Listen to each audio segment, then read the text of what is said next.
Good evening, all. This is another series of the Nigerian Education of Our Dream program. And this evening topic is how to maintain sanity in a crisis environment. How to maintain sanity in a crisis environment. You all believe with me that the present country, Nigeria, which is our country, has a lot of pictures of crisis, has a lot of pictures of chaos, has a lot of pictures of uncertainty, has a lot of pictures of where do we go from here. And so the issue is not that there is crisis in an environment, but that you as a person, as an individual, how do you maintain your sanity despite all this? And so living through a crisis can be overwhelming, but it's possible to navigate these challenges while maintaining your sanity. You see, because if there are crises and you lose your sanity, it becomes a big deal. But if there are crises and you are still intact and your mind is still intact, then you are able to think ahead on what to do, how to handle what is ahead of you. And so this presentation this evening is going to provide strategies and practices that will help you cope with the impact of crisis on your mental health. Now, as we continue, let's get to discuss better. We need to understand what crisis environment is all about. In trying to understand crisis environment, we have three areas we need to look at. Identifying what triggers, what are the triggers, what are the environmental stressors, and of course, the impact on mental stress. Identifying triggers.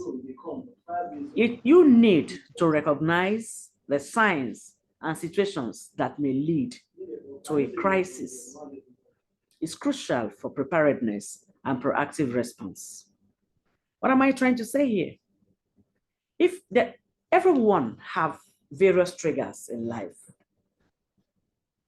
to some, it may be just for the fact that there is price hike in foodstuff. To some, it may be that you just had that there is price hike in school fees. To some others, it may be that there is price hike in electronic gadgets. To some others, it could be that there is a price hike in medications, medical equipment, medical gadgets, many things. To some, price hikes in cars. To some, price hikes in rentage, in house rents. To some, price hike in building materials. So the first thing first is you need to identify what triggers your own. What actually is your own trigger? Because as individual needs differ, that is how triggers differ. And then environmental stressors. You need to understand the various stressors present in a crisis environment, because this is essential for developing effective coping strategies. If within your environment, you do not understand what are those things that triggers crisis, you may not really be able to do much on the issue of understanding crisis environments. Let's look at this too. Impact on mental states. We need to explore the psychological effects of crisis environments, because it is vital for developing resilience. So for you to understand crisis environments, these three must be taken care of. What is the impact of crisis on mental health? You see, there is something we need to understand that 87, it's from research, 87% of humans they're not comfortable talking about their mental health. You realize that if you are in the midst of 10 or 20 people, in the midst of 10 people, about 8 to 9 may not be ready to talk about their mental health. Meaning that if you're in the midst of 100 people, about 87 may not be ready to discuss their mental health because they are not comfortable with that. They don't want to be seen as somebody who is mentally unstable. Now, what the worst is that in the past 2 years, only about just 19% are comfortable discussing their mental health with people. And of course, now it has even gone so low that only 10% humans are ready to discuss their mental health. What is the impact of crisis on mental health? One is anxiety and stress.